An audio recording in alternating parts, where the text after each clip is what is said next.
अस्सलाम वालेकुम नाज़रीन, इस्लामाबाद मां सिंध टीवी न्यूज़ जे प्रोग्राम राजधानी टाइम सां गॾु हाज़िर आहियां ताराजड़।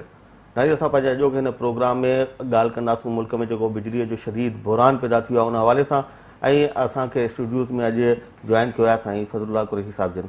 साईं तव्हांखे भलीकार चऊं था, महिरबानी। वॾे अरसे खां पोइ असां प्रोग्राम ॿीहर शुरू कयो आहे ऐं तमामु मुबारक ख़ैर वारे। तव्हां बि वॾे अरसे खां पोइ वरी सिंध टीवी ते असांजे नाज़रीन जी रहनुमाई लाइ वरी तव्हांखे असां तकलीफ़ ॾिनी, तव्हां आया पियो। साईं, ओवरऑल असां ॾिठो हीअ हुकूमत जीअं आई, हिन हुकूमत अचणु शर्त सर्कुलर डेट जी मद में तमामु वॾी रक़म ॾिनी जनरेशन कंपनियुनि खे, जेके IPPs हुयूं उन्हनि खे। पर सूरत हाल हाणे जॾहिं गर्मी वधे पई ॾींहों ॾींहुं ऐं लोड शेडिंग जी, बिजली जी कमी जी, उहा सूरत हाल असांखे हाणे ॾींहों ॾींहुं वधीक ख़राबु थींदी पई नज़र अचे। ख़्वाजा आसिफ़ जो बयानु तव्हांजे साम्हूं आहे, ॿिया जेके हुकूमती अमलदार आहिनि। त ओवरऑल जेकॾहिं हिन वक़्तु ॾिसिजे त जनरेशन जेका आहे असांजी, उनजी सूरत हाल छा आहे, कैपेसिटी छा आहे, असां केतिरी बिजली जनरेट करियूं पिया, ऐं जेकॾहिं जनरेशन वधे न पई त उनजा सबब कहिड़ा आहिनि, जेकॾहिं तव्हां असांजे नाज़रीन खे तफ़सीली ॿुधाए सघो। ॾिसो, हिन बुनियादी ॻाल्हि आहे त इशू आहे जनरेशन जो, छाकाणि जो पावर हूंदो त विराइबो, डिस्ट्रीब्यूशन पोइ थी अचे, चोरी पोइ थी अचे। ॻाल्हि आहे त हिन वक़्तु असां जनरेशन खे जेको आहे सो असां ब्लॉक कयूं वेठा आहियूं, ऐं इहा डेलीबरेट अटैम्प्ट आहे। रीज़न इहो आहे जो जेका जनरेशन तव्हांखे बाय लाट थिए थी तेल ते, ऐं जीअं जीअं तव्हां तेल ते जनरेशन कंदा वेंदो, जेके एडिशनल यूनिट्स ईंदासीं तेल ते ईंदा, गैस तव्हां वटि कोन्हे, हाइडल जो अञा हेड बिल्टअप कोन्ह थियो आहे, तंहिंजे करे तेल लाइ तव्हां वटि पैसा कोन्हनि। ऐं पैसा इन करे कोन्हनि जो तव्हां वटि हिन वक़्तु IMF जी रिस्ट्रिक्शन्स में तव्हां कमु पिया कयो, तव्हांखे डेफिसिट जूं हिकिड़ियूं लेवल्स रखणियूं आहिनि। तव्हांजी हीअ ट्रेंड जेका आहे सा तव्हांजी मार्च वारे परफॉर्मेंस, हीअ ट्रेंड जेका तव्हांजी रिलीज़ थियण वारी आहे, अॼु सुबुह में रिलीज़ थी वेंदी, न्यूयॉर्क में ॻाल्हियूं हलंदियूं, दुबई में ॻाल्हियूं थींदियूं। त इहो जेसि ताईं की इहा ट्रेंच रिलीज़ कोन्ह थी आहे, अव्हांखे इन्हनि कंट्रोल्स में रखिणो पवंदो, तव्हांखे बजट डेफिसिट उन हिकिड़े लेवल में रखणा पवंदा। ऐं लास्ट टाइम बि तव्हां जेके 500 बिलियन जेका ॻाल्हि थी, इहो हिकिड़ो बिल्टअप हुयो, इहे तव्हांखे ॾियणा जो सुप्रीम कोर्ट ताईं केस हलियो वियो। IPP तव्हां ते पेनल्टी बिल्टअप करे वई, त इन में कुझु पेनल्टी जा पैसा, कुझु IPPs जा पैसा, ऐं के IPPs तव्हांजा फेवरेट्स हुया, पॉलिटिकली हिकिड़ी उन में वॾी गेम हुई। त उहे सभु ॻाल्हियूं तव्हां हिकिड़े तीर सां हल कयूं। तव्हां इहो कयो त तव्हां जेके इंटरिम गवर्नमेंट पैसा रोकिया, या अॻी गवर्नमेंट जेके पैसा उहे बि तव्हां ॾिना, ऐं एॾे खां पोइ तव्हां पंहिंजे पॉलिटिकल एंड्स बि मीट कयूं, जो तव्हांजा जेके पॉलिटिकल अलाइज़ हुया, जेके सपोर्टर्स आहे, तंहिंखे बि तव्हां पैसा ॾिना। IMF जूं कंडीशनलिटीज़ अञा उन वक़्तु कोन लॻियूं, त उहा ॾेई करे तव्हां हिकिड़ो टेम्पररी रिलीफ तव्हां ॾिनो आहे। पाण उन ज़माने में डिस्कस कयोसीं, इहो टेम्पररी रिलीफ आहे, ऐं उहो टेम्पररी रिलीफ ई साबित थियो। ऐं पोइ जेका बिल्टअप जेका अॼु जेका सूरत हाल आहे, लास्ट ईयर खां वधीक ख़राबु सूरत हाल आहे। त इहो it was not a permanent solution. सूरत हाल इन करे ख़राबु थी आहे जो जीअं मूं तव्हांखे चयो त हाणे हिकु हिकु सेक्टर खे पाण डिस्कस कंदासीं। जो असांजे हिन वक़्तु जेका 7,000 असांजी कैपेसिटी थी वई आहे आफ्टर रेज़िंग मंगला, असांजी जेका हाइडल जी 7,000 कैपेसिटी आहे। पर छा आहे जो जेसि ताईं की हिन वक़्तु अञा हेठि बिल्टअप थी रहिया आहिनि, पाणी चढ़ी रहियो आहे, ऐं हेठि पाणीअ जी घणी ज़रूरत कोन्हे, छाकाणि जीअं जीअं स्विंग शुरू थींदी त पाणीअ जी ज़रूरत पवंदी, त उहो जेके डिप्लीट पोइ आस्ते आस्ते तव्हां पाणी रिलीज़ कंदव। त हिन वक़्तु तव्हां सिर्फ़ु जेके आहिनि से 3,000 तो ड्रा करे रहिया आहियो, अॻे 7,000 तव्हां 3,000 ड्रा करे रहिया, जंहिंमें बेसिकली जेको आहे सो गाज़ी बरोठा आहे, तरबेला आहे, ऐं उहो आहे। त हाणे इहे जेको 3,500 आहिनि, इहे अॻिते हली करे बिल्टअप थींदा, ऐं हितो जेका असां तव्हांखे हिते it is a positive sign, त अॻिते हली करे हितो तव्हांखे पावर ईंदो, जेको मींहुं चए थो पियो वज़ीर साहिबु, त असां अॻिते रिलीफ ॾींदासीं। रिलीफ कोन हूंदो, नेचुरल थींदो। त हिकिड़ो त इहो जीअं मूं तव्हांखे ॿुधायो, त 7,000 जी कैपेसिटीअ में तव्हांखे हिन वक़्तु 3,500 अची रहिया आहिनि।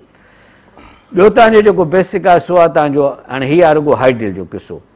ॿियो आहे तव्हांजो थर्मल जा 3-4 कंपोनेंट्स आहिनि। हिकिड़ो वॾो कंपोनेंट्स उहो आहे जेनकोस जो, जेके तव्हां जनरेशन कंपनीज़ जेके कंट्रोल बाय वापदा जो पंहिंजो जेको आहे सो सिस्टम आहे, गवर्नमेंट जो पंहिंजो सिस्टम आहे। इहो सिस्टम हैव गॉन सिक।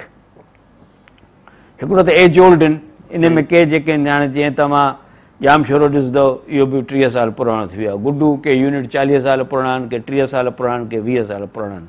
मुज़फ़रगढ़, इहे सभु जेके आहिनि से गवर्नमेंट जा पंहिंजा पावर हाउसिस आहिनि, ऐं इन्हनि जी जेका गॾियल जेका कैपेसिटी आहे टोटल जेनकोस जी, सा तक़रीबन 5,000 आहे।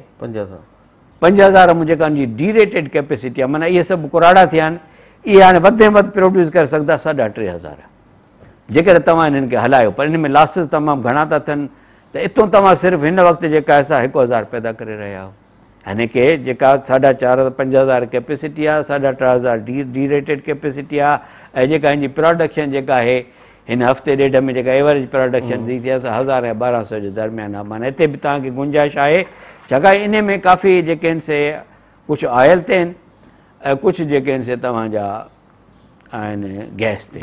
त जेकॾहिं गैस जी सूरत हाल इम्प्रूव थिए थी, ऑयल जी सूरत हाल तव्हां पैसा ॾियो था त हितो तव्हां 2000 खनि पैदा करे सघंदव, होॾे त इज़ाफ़ी पैदा थी सघंदा ऐं होॾो 3000 पैदा थींदा। हाई डेल्टा जी हेड डेवलप थींदो, जीअं पाणी वधंदो, पाणी डिमांड वधंदी त तव्हां आहिस्ते आहिस्ते सभु यूनिट खोलींदव।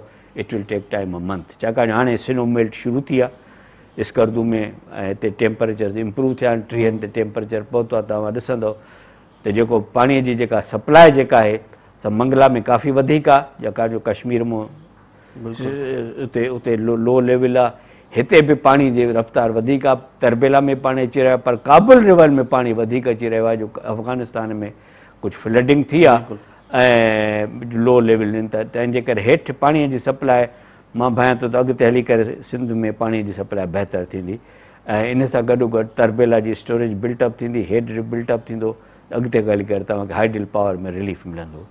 ऐं इन में IPP जेको तव्हांखे जेनकोस जी मूं ॻाल्हि कई, इन जेनकोस में तव्हांखे छाकाणि ताज़ो जेनको में हिकिड़ी जेका एडिशन थी आहे, गुडू में जेके 2 यूनिट एॾा थिया आहिनि 500-600 जा, उहे वरी ऑपरेट कोन था कनि। इन करे मूं ॿुधा प्राइम मिनिस्टर साहिबु ॿिनि ॻाल्हियुनि ते सख़्तु नाराज़ आहे ऐं he might take some action. हिकिड़ी त ॻाल्हि इहा आहे त जेको उच 2 जो हिननि इफ़्तिताह कयो 750 जो उच 2 में अॼुकल्ह 0 अची रहियो आहे।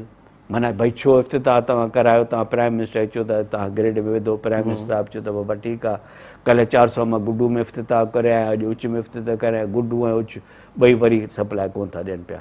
उहो गैप जेको आहे सो अञा ताईं आहे, whatever may be the reasons. त इहा थिया 2 सोर्स। टियों तव्हांजो जेको मेजर सोर्स आहे सो आहे तव्हांजो चश्मा न्यूक्लियर। उन में बि बिकॉज़ ऑफ द रीज़न्स त उन में बि हिन वक़्तु जेका आहे सा अधु पैदा थी रही आहे, छाकाणि चश्मा न्यूक्लियर चश्मा 1 ऐं 2 में अवां जेका कैपेसिटी आहे उन खां तव्हां अधु पैदा करे रहिया हो। त माना उते बि स्कोप आहे, पर पैदा कोन थी रहियो आहे। थी सघे थो अगरि हली इम्प्रूवमेंट थिए इन में। पैदावार घटि थियण जो सबबु छा आहे चश्मा में?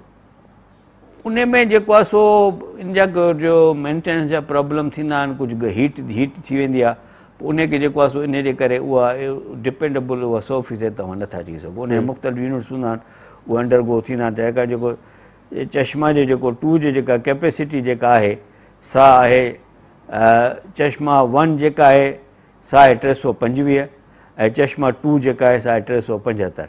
त कुल तव्हांजा इहे थी विया 600 700 ऐं 600 200 700 थी विया। हाणे 700 में तव्हांजी जेका अश्योर्ड कैपेसिटी आहे 750 आहे, चङा नवां यूनिट आहिनि न, त हिन जी डी रेटेड कैपेसिटी बि 750 आहे। 375 हुनजी आहे जेको नओं ठहियो आहे चश्नूब 2, ऐं हो जेको आहे थोरो 300 डाउन थी वियो आहे 300 ते, पर प्रोडक्शन जेका आहे सा ॿिन्ही में जेका आहे तक़रीबन हिन वक़्तु जेका आहे ॿिन्ही में जेका प्रोडक्शन जेका आहे तक़रीबन 500 थी रही आहे। त हिते बि स्कोप आहे, पर इन जा जेके छोटा छोटा प्रॉब्लम्स आहिनि, फोर्स्ड आउटेज थींदी आहे त हिकिड़ो यूनिट खे बिल्टअप थींदा आहिनि। त इहो थी चश्मा जी जेका इहा दैट इज़ कंफर्टेबल, उते असां कमु। हाणे जेको चोथों सोर्स आहे सो आहे तव्हांजो IPP जो। हाणे IPP जो जेको आहे सो त टोटल IPP जी जेको आहे तक़रीबन 9000 आहे कैपेसिटी। हाणे 9000 जी जेका अश्योर्ड कैपेसिटी आहे त तक़रीबन 8000 आहे। पर तव्हां हिन वक़्तु असां घणे में घणी IPPs को खणी रहिया आहियूं तक़रीबन 6000 ते, जेको तव्हां अॼुकल्ह जेका 9000 पैदा करे रहिया हो तंहिंमें हाइडिल आहे, जनरेशन आहे ऐं IPPs जी आहे। त IPPs जो स्कोप आहे, छाकाणि IPPs में तव्हां काफ़ी IPPs बंदि रखिया आहिनि। मिसाल तौरु AES पाक जिन आहे, सेप्कोल आहे, रोश आहे ऐं उच 2 आहे ऐं कोयटिया वारो आहे हिकिड़ो, लिबर्टी पावर आहे, जापान पावर आहे, सबा पावर आहे। इहे सभु हिन वक़्तु जेके आहिनि हिते 0 ॾेई रहिया आहिनि। पोइ किथे ऑयल जो प्रॉब्लम आहे, किथे गैस जो प्रॉब्लम आहे, किन खे तेल कोन मिली रहियो आहे। ऐं ॿी जेको वॾी जेका तकलीफ़ जी ॻाल्हि इहा आहे त IPPs में जेके तव्हांजा वॾे में वॾा IPPs आहिनि, जेके कापको जेको 1600 कोट अधु जंहिंखे चवंदा आहियूं असां, ऐं हबको जेको 1300 आहे।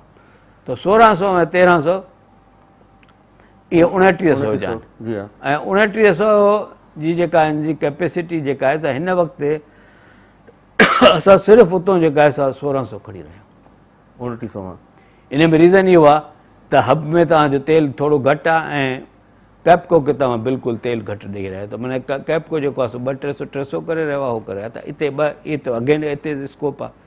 त इहो जेको मां तव्हां सॼो डिटेल इन करे पियो ॿुधायां जे तव्हांखे वाज़ह कयां त जनरेशन जो प्रॉब्लम हिकिड़ो तव्हांजो इनएफिशिएंसीज़ आहिनि जेके तव्हां जेनकोस में कराए, जेके तव्हां उनखे ठाहे कोन सघिया हुआ, जेके तव्हांजूं पंहिंजूं जेके कंपनियूं आहिनि उहे तव्हांखे 1/4 ॾियनि थियूं। IPPs में अवां मुख़्तलिफ़ हंधनि ते तेल कोन्हे, पोइ तेल या गैस जी सप्लाई कोन्हे, इन करे थी रहिया।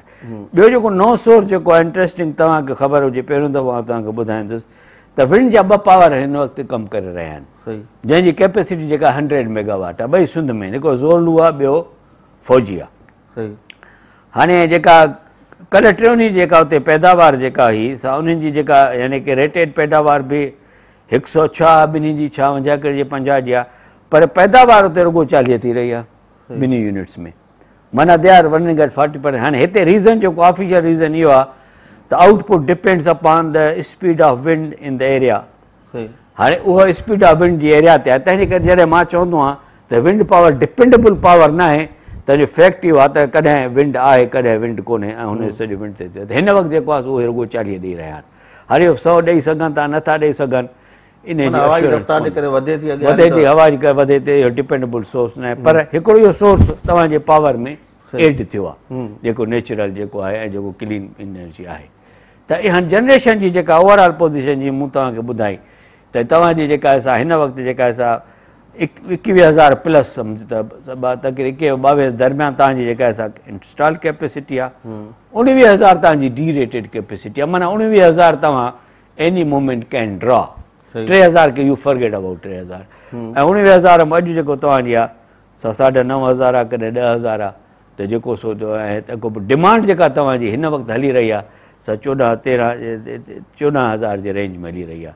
त माना तव्हां 4,000 3 को 3.5 को 4,000 तव्हांजो गैप आहे, जंहिंजे करे तव्हांखे 8 को 12 कलाक लोड शेडिंग तव्हांखे करणी पए थी। उहो ॾींहं बि तव्हां डिस्ट्रीब्यूट कयो, जे शहरनि में 6 कलाक कंदव तव्हांखे 12-18 कलाक करणी पवंदी।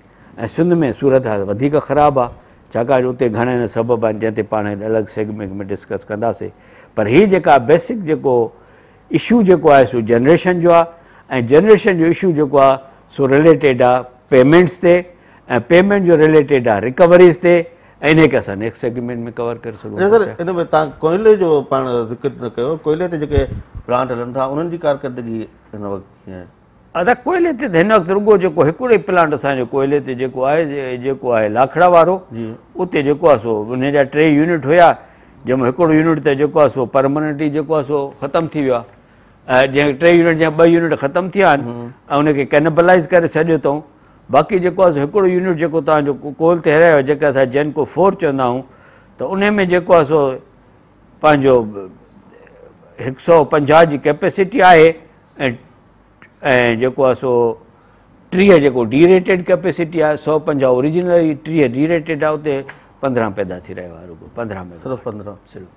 अच्छा सर, हाणे जनरेशन त तव्हां सॼो ॿुधायो त टोटल थिए कीअं पई, सबब छा आहिनि, वधाइण जी गुंजाइश आहे कोन्हे, पर हाणे जेका जनरेट थिए थी बिजली, असां जे ॾिसूं था पाणी वारो मामिलो आहे, ॿियो माली मामला आहिनि, उन्हनि जी डिस्ट्रीब्यूशन जो हिकिड़ो फार्मूला ठहियलु आहे, हिसाब आहे पाणी सूबनि खे ॾिए थी, जेतिरो पाणी अचे थो उन हिसाब सां बिजली जी जेका पैदावार थिए थी उनजो आइनी तौर ते चइनी सूबनि में विरासत लाइ के बुनियाद आहिनि, को फार्मूला आहे? जीअं सिंध चवे थी त असांजी डिमांड घटि आहे, असांखे उन जो आहे त उहे जेके आहिनि से लोड शेडिंग जेको सिस्टम में जेको नेपरावट जेको आहे ॻाल्हि आहे, त लोड शेडिंग हर कंपनीअ जी, जीअं पाणी तव्हां इंडेंट कंदा न, जी हा, ते हर कंपनी जी पंहिंजी इंडेंट आहे, ऐं इंडेंट तव्हां वरी उहा जॾहिं तव्हां वटि पाणी जॾहिं सप्लाई जेका डैम्स में रिलीज़ थिए थो, जंहिंमें तव्हां हिकिड़ो त जेको पाणी सिस्टम में हुजे थो, ॿियो पाणी जेको डैम्स मां तव्हां रिलीज़ कयो था, रिलीज़ करण जो कैपेसिटी डिपेंड करे थो पियो तव्हांजी केतिरी, तव्हां पोइ उन में तव्हां रोशनिंग कंदव, तव्हां जीअं त हिते बिजलीअ में बि इहा रोशनिंग थींदी आहे, त जेको बि नेशनल ग्रिड त जेको हर हिकु कंपनीअ खे उन जे डिमांड मुताबिक़ अलाट कयो वेंदो आहे, त जेके असां जेका डिक्लेयर्ड लोड शेडिंग सिस्टम में आहे उहा तव्हांजी आवरली थींदी आहे, सही मतिलबु आहे त पीकिंग अवर्स में अलॻि थींदी आहे, लीन अवर्स में अलॻि थींदी आहे।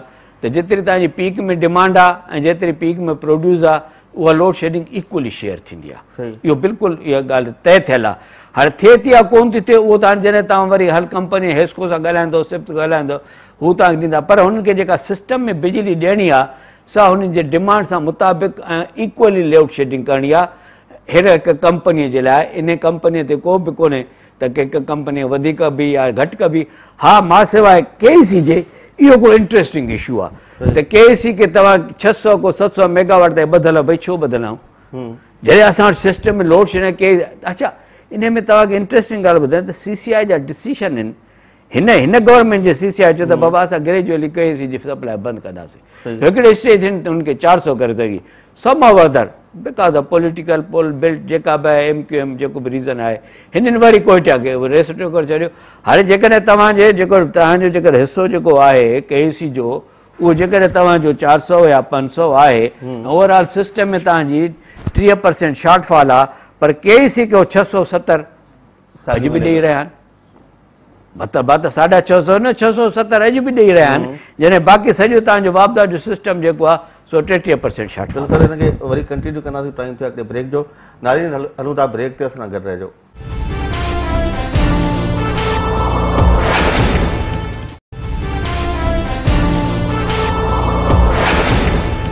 नाज़रीन प्रोग्राम में ॿीहर भलीकार असां ॻाल्हि पिया कयूं हिन प्रोग्राम में मुल्क में जेको मौजूदा बिजली जो बहरान आहे उन बाबति। ऐं असांजे फज़लुल्लाह कुरैशी साहब असांखे ब्रेक खां अॻु में सॼी जनरेशन जी जेका सूरत हाल हुई उहा असांखे ॿुधाई। सही जनरेशन सां गॾोगॾु हाणे सर्कुलर डेट जेको 500 अरब रुपया हिन हुकूमत अचणु शर्त ॾिनूं उहो वरी वधी वियो आहे ऐं उन्हनि जी अदायगी जीअं तव्हां ॿुधायो पिया त IMF सां मशरूत आहे ऐं उन सां गॾु हाइडल जी पैदावार बि हाणे थियणी आहे। पोइ ख्वाजा आसिफ़ छो थो चए त अञा ईंदड़ जेके 3 महीना आहिनि उहो शदीद बहरान रहंदो? ॾिसो, जेकॾहिं हिननि पैसा क्लियर कोन कया आहिनि कि जेकॾहिं पैसा रिकवरी न थी ऐं हे जेकॾहिं IPPs खे पैसा न ॾेई सघिया या IPPs जा पैसा हिननि घटाया त ऑब्वियसली तव्हांजो 3000 जो शॉर्टफॉल उतो थींदो। छाकाणि जो तव्हांजे इन करे थो चए पियो त अॼु तव्हांजी जेका डिमांड आहे माइल्ड, अञा पूरो टॉप ते समर न आयो आहे, तव्हांजी 10,000 आहे, इहा डिमांड 14,000 ते वेंदी। ऐं तव्हांखे रिलीफ किथां मिलंदो? या त रिलीफ मिलंदो तव्हां त ऑयल वारा पावर हाउस हलायो, तव्हांजो हाइडल वधे। हाइडल हिन जी एस्टिमेट आहे त हाइडल जुलाई में वधंदो। मुंहिंजे ख़्याल में जून में हाइडल वधणु शुरू थी वेंदो। मई जो महीनो तव्हांखे डिफिकल्ट थींदो, पर जून में हाइडल वधंदो। पर हिननि जी जेकॾहिं नियत इहा ई आहे त हे पंहिंजो तेल वारा यूनिट न हलाइनि त पोइ इहो क्राइसिस रहंदो। ॻाल्हि नियत जी आहे, चवण जी ॻाल्हि कोन्हे। ॻाल्हि आहे जेकर तव्हां चाहियो त 6 महीना रही सघे थो, पर जेकर अॼु चाहियो त तव्हांजी ज़ीरो लोड शेडिंग थी सघे थी पई। छाकाणि जेको तव्हांजी तेल ते जेका तव्हांजी हिडन कैपेसिटी आहे, 4000 तव्हां तेल ते ॿिया पैदा करे सघो था, 1000 1,500 ते सिर्फ़ु तव्हांजा 2 यूनिट पैदा करे सघंदा पिया जेके तव्हां हुनखे फुल तेल ॾियो, हबको खे ऐं कैपको खे। बाक़ी जेके तव्हांजा 6 यूनिट मूं ॿुधाया बंदि आहिनि, जेके मूं नाला कया, तक़रीबन 1200-1300 मेगावाट उन्हनि जी पैदावार आहे। त 3000 त तव्हांजा अची सघनि था न, तव्हांजो जेको लोड शेडिंग त ख़तमु थी सघे थी न। पर तव्हां कोन चाहींदो, छाकाणि जीअं तव्हांजा 3000 ईंदे तीअं तव्हांजो तेल जो बिल जेको आहे सो शूटअप करे वेंदो। ऐं हिन वक़्तु तव्हांजो तेल जो बिल जो जेको आहे सो तव्हां अञा ताईं तेल बिल इन करे ॾिनो आहे, उनजा हाणे जेके आहिनि से 2-3 सबब आहिनि।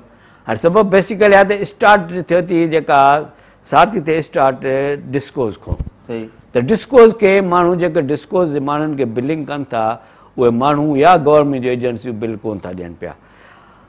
अॼु जेका पोज़ीशन आहे जेका जून 13 ते हिकु साल जा पोज़ीशन रिव्यू थींदी आहे। हिन वक़्तु 9 महीननि जो जेको आहे सो तव्हां अॼु बि अख़बार पढ़ियो त 9 महीननि जो कोई हिननि जो को 100-125 अरब ॿियो चढ़ी वियो आहे जेके डिस्ट्रीब्यूशन कंपनीज़ वठी कोन सघियूं। लास्ट ईयर जेका एंड 13 में हिननि जा कुल 411 अरब डिस्कोज़ जा पैसा मुख़्तलिफ़ इदारनि ॾे हुया। जेका हिन ॻाल्हि कई आहे जंहिंमें हिननि इहो चयो त फेडरल गवर्नमेंट घणे में घणी आहे ॾोहारी बाक़ीदार, उहो ईअं आहे त जेके फेडरल गवर्नमेंट जूं जेके एजेंसीज़ आहिनि उन्हनि जो जेको आहे इंक्लूडिंग लोकल माना CDA वग़ैरह टाइप इदारा 3.5 अरब। इन खां पोइ ॿियो जिते फेडरल गवर्नमेंट ज़मानती आहे माना त आज़ादु जम्मू एंड कश्मीर, इन ते जेका आहे 24 अरब आहे। हिते फेडरल गवर्नमेंट जी ज़मानती आहे। ॿियो आहे जेको ट्राइबल एरियाज़ में जिते अगेन फेडरल गवर्नमेंट ज़मानती आहे, उहो आहे पख्तूनख्वा ऐं फाटा 19 अरब। त हिक लिहाज़ को तव्हां ॾिसंदो त जेके फेडरल गवर्नमेंट जा जेके पंहिंजा इदारा आहिनि जेके 24 प्लस 19 माना 44 43 46 अरब रुपया थी विया रुगो फेडरल गवर्नमेंट जा इदारनि जा जेके इन्हनि जा जेके फेडरल गवर्नमेंट वापसि इदारा आहिनि। इन खां बाक़ी जेके आहिनि सो ॿियूं आहिनि सूबाई गवर्नमेंट्स। हाणे सूबाई गवर्नमेंट्स जी जेका पोज़ीशन जेका आहे त हिन में जेको आहे पंजाब 4 अरब आहे, हाणे केतिरो बीठो आहे का ख़बर कोन्हे। इन खां पोइ ख़बर सिंध जेका आहे सा 44 अरब आहे। ऐं हाणे जेको आबिद शेर जेका ॻाल्हि कई आहे 52 या 49 अरब जी, त 44 अरब जेको एंड ऑफ द ईयर हो प्लस जेके हे जेके 9 महीना गुज़रिया आहिनि इहे बि जेके पेमेंट जेके न थियूं त उहो गॾिजी करे सिंध जो जेको आहे सो 52 53 अरब बीठो आहे। बलूचिस्तान जेको आहे सो 6 अरब ते बीठो आहे, कुझु हुनखे वधाए। असल जेको ॿियो इशू जेको आहे अथा जेके तव्हां नथा गौर कयो पिया या जेके नथा ॻाल्हि 260 अरब प्राइवेट ॾिया।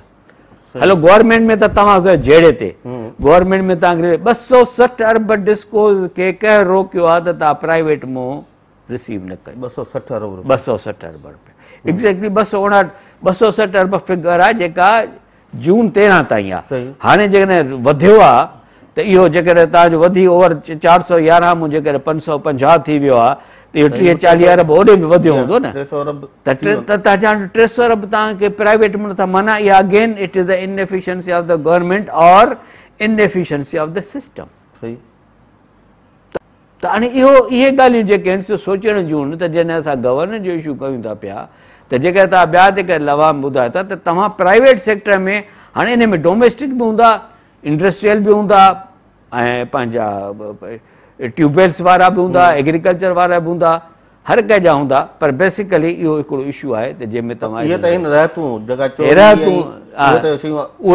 त उहा जेका बिलिंग थियल आहे न, जेका बिलिंग नथी थिए पई उहो 25-26 सैकड़ो उहा आहे। उहो जेको 500 अरब जो तव्हां पावर जेको बिल कयो ई कोन था पिया, जेके चोरी था उहो अलॻि आहे। हीअ जेका आहे सा रिकवरी जो आहे त सॼो सेक्टर जेको आहे सो सिक लॻो पियो आहे। ऐं हिन में सेक्टर में गवर्नमेंट हर गवर्नमेंट अचे थी उते ई थी छॾे जिते खणे थी पई। माना कंहिं बि गवर्नमेंट गुज़िरियल 15 सालनि में कंहिं बि गवर्नमेंट सीरियस एफर्ट कोन कयूं त पावर सेक्टर खे हिन में निदा ॾियनि। इवन जेके इदारा असांजा नेपरा वग़ैरह वारा इदारा थिया उहे बि कामयाबु कोन थी सघे इन खे मसइले खे हल करण लाइ। त हाणे इहा ॻाल्हि थी जॾहिं रहतुनि जी ॻाल्हि थी त जॾहिं डिस्ट्रीब्यूशन कंपनीज़ खे रिकवरी कोन थी थिए इहे सभु लोन त उहे जेके आहिनि से पावर जेका हिन खे पावर कंपनी जेका विकिणे जेका असां पेपको चऊं था पाकिस्तान इलेक्ट्रिक पावर कंपनी जेका IPPs को बि ख़रीद थी करे, जनरेशन कंपनीज़ को ख़रीद थी करे ऐं हिननि खे पावर सप्लाई थी करे पई डिस्ट्रीब्यूशन कंपनीज़ खे। हाणे उन खे जॾहिं हिन खे पैसा न ईंदा त माना पेपको खे पैसा न मिलिया, जॾहिं पेपको खे पैसा न मिलिया त IPPs खे पैसा कोन मिलंदा ऐं PSO खे पैसा कोन मिलंदा जेको तेल थी सप्लाई करे। हाणे IPPs जा पैसा जॾहिं बंदि थिया आहिनि माना IPP जो तेल बंदि थियो त हीउ जेको तव्हां ॾिसो था त इंडिपेंडेंट पावर प्रोजेक्ट्स पंहिंजे गुंजाइश को जेको आहे अधु पैदा करे रहिया आहिनि। उहे हिन करे जो उनखे तेल जा पैसा कोन था मिलनि का, इन करे हुननि खे पैसा कोन था मिलनि, यूनिट बंदि करे छॾिया आहिनि। अॻिते हली करे हिन खे वरी अॻे वांगुरु वञे त क्लेम विझनि सुप्रीम कोर्ट में पेनल्टीज़ जो, पोइ गवर्नमेंट वरी होश में ईंदी, कुझु पेनल्टी ॾींदी, कुझु हे ॾींदा, वरी उहो साॻियो गोरख धंधो शुरू थी वेंदो। त इहो जेको सर्कुलर डेट ईअं बिल्टअप थो थिए। हाणे रीज़न इहो आहे त घणे में घणा जेके पैसा जेके आहिनि से रिसीवेबल जेके असां चवंदा आहिनि से आहिनि PSO जा एज़ इंडिविजुअल। PSO जा अॼु 150 अरब रिसीवेबल आहिनि जेके कल्ह ख़ाजा आसिफ 140 जी केतिरी ॻाल्हि, पर मूं वटि जेका फिगर आहे त 100-150 जा रिसीवेबल आहिनि, जंहिंमें घणे में घणा रिसीवेबल आहिनि से आहिनि पेपको खां मतिलबु 75-80 अरब ऐं हबको खां। हबको जेका अलॻि पावर डायरेक्ट को वठंदी आहे। हाणे हबको का इन करे ॾिजो हबको खे पाण पैसा मिलंदा त हबको पैसा ॾींदो, हबको जा पाण बकाया आहिनि मुख़्तलिफ़ एजेंसी ॾे। तंहिंखां पोइ हिननि खे वरी PSO खे वरी 100 अरब रुपया ॾियणा आहिनि पाकिस्तान पेट्रोलियम लिमिटेड खे, पार्को खे, PRL खे, इन इहे रिफाइनरीज़ आहिनि। 150 अरब वठी करे वरी 100 अरब हिन खे ॾियणा आहिनि। ॿियो वरी हिन खे पंहिंजो तेल लाइ LC खोलणो आहे। हाणे हिन वटि जॾहिं 150 जा बकाया जेके पिया आहिनि त हिन खे LC खोलण लाइ पैसा उन मिनिस्ट्री जेके कल्ह मिनिस्ट्री चयो 10 अरब रिलीज़ कयो त 20 त रुॻो हुनखे LC खोलनि। जेकॾहिं LC खोलींदा तॾहिं को महीनो पोइ त तेल ईंदो न, जेका अॼु LC न खोलंदा त तेल कोन ईंदो। त इहो जेको गोरख धंधो आहे ते त हाणे इहो हिकु लिहाज़ को रुॻो PSO सां रिलेटेड ई जेको सर्कुलर डेट आहे सो 250 थी वियो, भीड़ थी वियो न। 150 ॾियण वारा 150 वठण वारा ॿीड़ थी वियो। त इहो जेको अॻिते हली करे ऐं इहे सभिनी जा जेके इदारा हिक ॿिए जेके से पैसा पिया आहिनि। हाणे इहे जेके पैसा सर्कुलर डेट जेका तव्हां न क्लियर कंदव ऐं क्लियर करिणो कंहिंखे आहे, बेसिकली गवर्नमेंट खे क्लियर करिणो आहे। गवर्नमेंट क्लियर कीअं करिणो आहे? त हिकिड़ी ॻाल्हि त जीअं मूं तव्हांखे ॿुधायो त जेका प्रोड्यूस जेको पावर थिए थो ऐं रिकवरी कोन थी अचे पई, किथे बि रिकवरी कोन थी अचे, उहो जेको आहे सो मिसाल तौरु 250 अरब रुपया उहो आहे। छाकाणि जो तव्हांजो 10 रुपए एवरेज यूनिट जी जेकर कास्ट आहे ऐं तव्हां 500 अरब तव्हां पैदा कयो था, 25 त तव्हां 200 250 अरब तव्हां नथा वठो पिया, 25 जेकर 100 अरब थिए त 25 अरब जो तव्हां नथा अचनि पैसा, जेका लाइन लास थी थिए या चोरी थी थिए त उहे जेका 250 अरब त 100 सुधो कोई ॾींदो न। बिल्कुलु मगर again it is a government. इन खां पोइ जेको तव्हां पावर जी एवरेज जेको तव्हांजो पावर जी जेको अॼुकल्ह प्रोडक्शन जेको रेट आहे सो 12 रुपया आहे, जेका तव्हां हाइडल वग़ैरह मिलाए करे 12 साढा 12 रुपया थिए थो, तव्हांजो एवरेज सेल रेट 10 रुपया आहे। छाकाणि किन को तमामु घणो था, मिसाल मां जेको आहे पंहिंजो 2012 जो मां बिल चेक करे आयुसि अॼु, त मां हाणे डबल थो ॾियां पियो। सही, तव्हां बि डबल ॾींदा हूंदव, छाकाणि आम कंज़्यूमर डबल थो ॾिए, जेके ग़रीबनि जा जिते नथा ॾियनि पिया या जेके 300 यूनिट 250 घटि था खपाइनि पिया, त अंदरि एवरेज जेको आहे सो 10 रुपया गवर्नमेंट रिकवरी करे थी। त इहो जेको 250 अरब इहो आहे। त 500 अरब जो तव्हां जेसि ताईं न रखंदव सब्सिडी, तेसि ताईं तव्हांजो धंधो हलंदो रहंदो। इनडायरेक्टली डायरेक्टली तव्हां ॾींदा रहंदव, पर ऑन पेपर तव्हां ॾेखारींदो सब्सिडी 250, ॾियणा आहिनि तव्हांखे 500, इहो अगेन इहो पाण खे फ्रॉड आहे। त गवर्नमेंट खे हिकिड़ी ॻाल्हि डिटरमिन करणु घुरिजे, IMF नो IMF, जेसि ताईं की तव्हांजो प्रोडक्ट मिक्स ठीकु कोन थो थिए, माना त जेसि ताईं की तव्हांजो 2-2.5 हज़ार हाइडल एक्स्ट्रा कोन थो अचे, 2-2.5 हज़ार कोल कोन थो अचे, 2-2.5 हज़ार कोन थो अचे, त जेसि ताईं की तव्हांजो अधु चीप पावर कोन थींदो, तेसि ताईं तव्हांखे इहा सब्सिडी 500 अरब रखणा पवंदी। सही, ऐं इहा जेको गवर्नमेंट रखण लाइ तयारु कोन्हे। Again it is the ball comes in to the government court. तव्हां ॾिसो न त जेको ॼण प्रोडक्शन जो बार बि गवर्नमेंट ते आहे, सब्सिडी जो बार बि गवर्नमेंट ते आहे, त जेका बि गवर्नमेंट आहे ॾोह उनजो बीहंदो, आम कंज़्यूमर जो तुंहिंजो मुंहिंजो ॾोह कोन्हे। चलो सर, हाणे ॻाल्हाइणो आहे पाण खे जेके आबिद शेर अली हींअर कार्रवायूं कयूं, उन खां पोइ सिंध ऐं वापडा जे विच में ओवर बिलिंग जो कई ॾहाका पुराणो हिकिड़ो तकरार हलंदो अचे, ऐं साईं काइम अली शाह हिकिड़ी ॻाल्हि कई असेंबली फ्लोर ते त हाणे तरमीम खां पोइ हाणे असां सूबा पाण बिजली जो रिथाऊं शुरू करे सघनि था। त इहे इशूज़ आहिनि जिन ते पाण ॻाल्हाईंदासूं। टाइम थियो ब्रेक जो, ऐं चाहींदुसि हिन ते जेको आइनी हिन जो आहे पस मंज़र अरिड़हीं आइनी तरमीम खां पोइ बिजली जे हवाले सां, उन ते तव्हां असांजे नाज़रीन जी थोरी रहनुमाई कयो। नाज़रीन, हलूं था ब्रेक ते, असां सां गॾु रहिजो।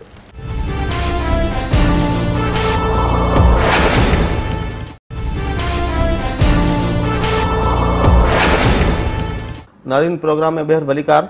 साईं, सभिनी खां पहिरीं त चाहींदुसि जेको सिंध ऐं वापडा विच में ओवर बिलिंग वारो जेको तकरार आहे, जेको मुंहिंजे ख़्याल में 2 ॾहाका त थी विया आहिनि, हलंदो पियो अचे, उन ते जस्टिस शफ़ीउर रहमान कमीशन बि वेठी, उन खां पोइ मोहम्मद मियां सुमरे जे दौर में बि इन क़िस्म जी कोशिशि थी। त इहा त ॻाल्हि सिंध साबित करे चुकी आहे त हमेशह ओवर बिलिंग थी आहे। हा साईं, इहा ॻाल्हि बिल्कुलु तय आहे, छाकाणि जेके बि कमीशन वेठियूं जिते बि, छाकाणि जो आउं बि जंहिं ज़माने आउं एडिशनल चीफ सेक्रेटरी असांजा ॿिया दोस्त आहे, त असां इन केस खे बाक़ाइदे इन ॻाल्हि खे AJ अब्बासी साहिब जो भाउ हूंदो, एजाज़ नबी अब्बासी, उहो इन जो असांजो सिंध गवर्नमेंट जो कंसल्टेंट हो, इन ॻाल्हि ऑन मोर देन वन अकेंस वो एस्टेब्लिश त असांजे जेका आहे बिलिंग जेका आहे ग़लति थी रही आहे। असलम संजरानी, जमील सिद्दीकी, नवाज़ लगारी, इहे सभु इन में इन्वॉल्व आहे। हो फाइनेंस में हो, लोकल गवर्नमेंट में हो, कमिश्नर हो।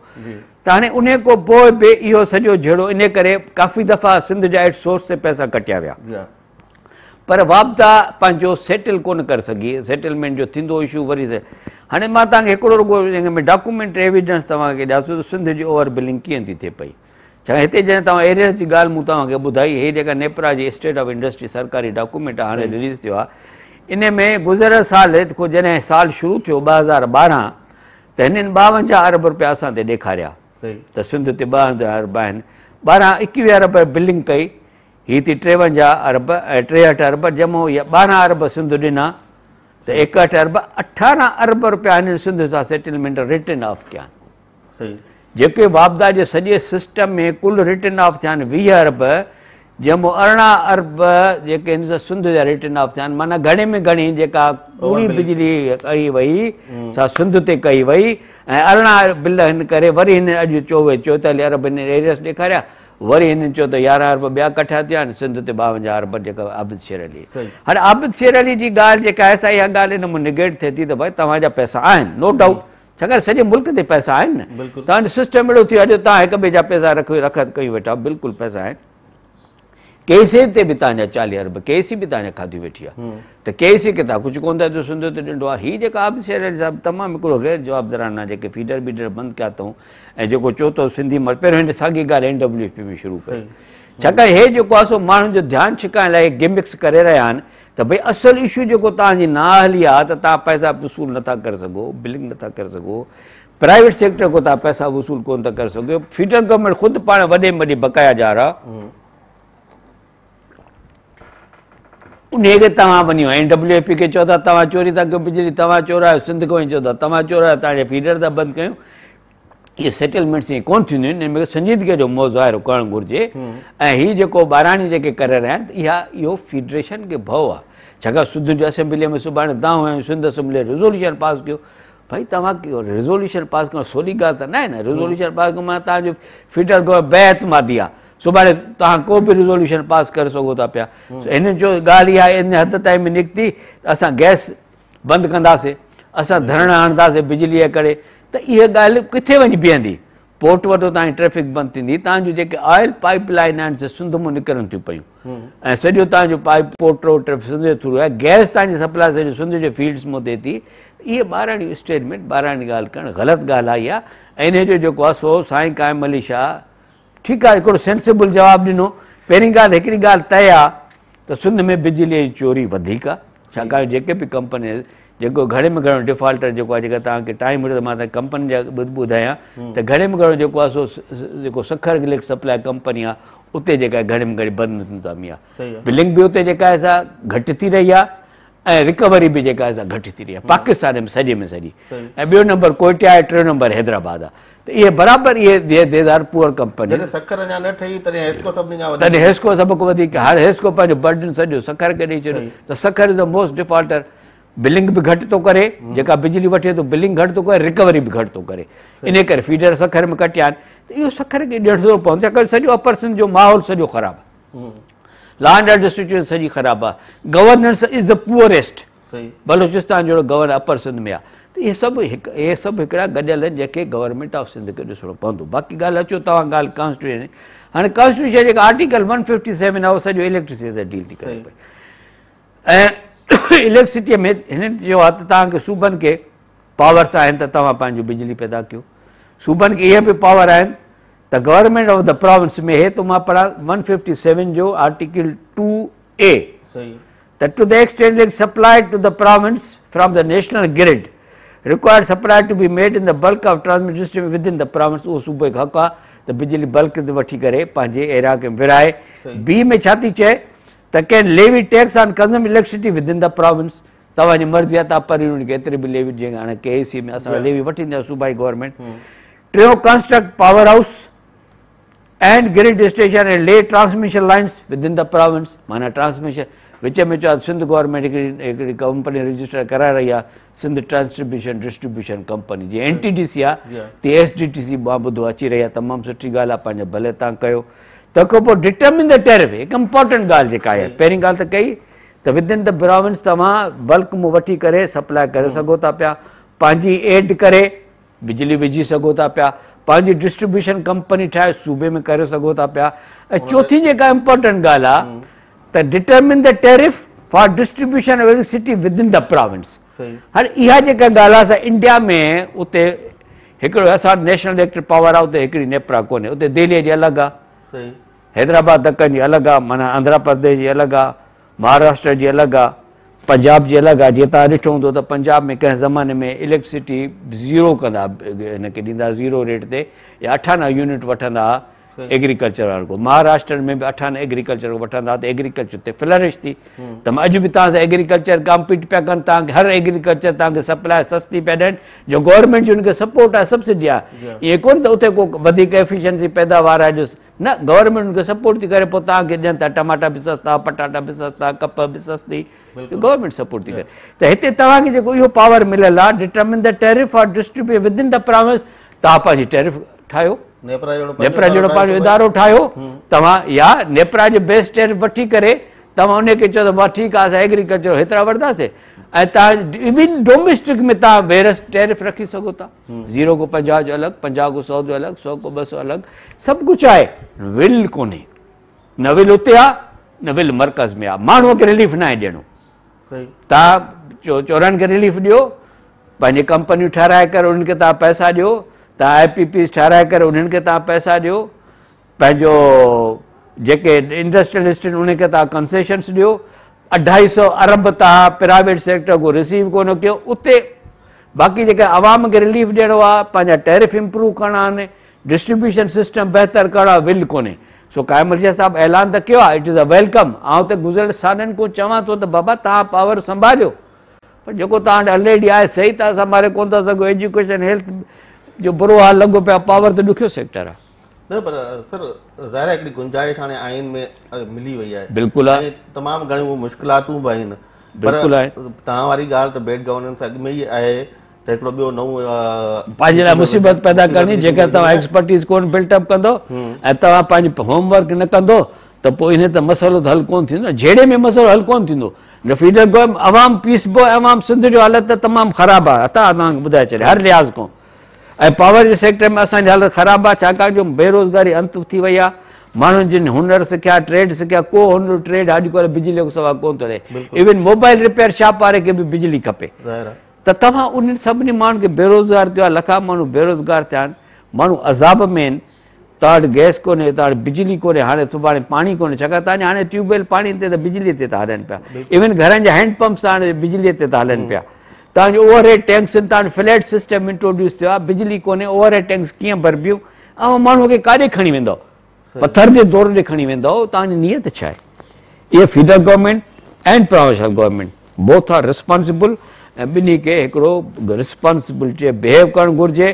अवाम तमामु घणो भुगते रहियो आहे चलो सर तव्हांजी वॾी महिरबानी तव्हां टाइम ॾिनो ऐं जेके अहम मामला हुआ उहे असांजे नाज़रीन सां शेयर बि कया नाज़रीन बिजली जे हवाले सां जेका साईं जो जेको तज़ियो आहे जेको मुख़्तलिफ़ शयुनि खे साम्हूं रखी जेको साईं नतीजो कढियो आहे उहो इहो आहे त ईंदड़ जून वारे महीने ताईं ही मई जे महीने में असांखे मुश्किलातूं ज़रूरु थींदियूं पर जून खां पोइ जेकॾहिं हुकूमत चाहे त सूरत हाल बहितर थी सघे थी लोड शेडिंग घटिजी सघे थी पर उन लाइ हुकूमत जी विल बि खपे ऐं उन सां गॾोगॾु जेको असांजो हाइडल पावर आहे उन जी जनरेशन त हुई हाणे उन में वाधारो थींदो जून खां पोइ पर IPPs खे हलाइण लाइ पैसा ज़रूरु हुकूमत खे ॾियणा पवंदा जेके हिन वक़्तु IMF जे शर्तनि जे करे फ़िलहालु हुकूमत जारी न पई करे वरी उमेदु इहा ई थी रखिजे त हुकूमत जेको हिन वक़्तु अवाम हिन शदीद गर्मी में मुश्किलातुनि में मुब्तला आहे उन्हनि जे लाइ कुझु न कुझु क़दम ज़रूरु खणंदी ईंदड़ प्रोग्राम ते मूंखे ॾिनो इजाज़त अल्लाह वाहिद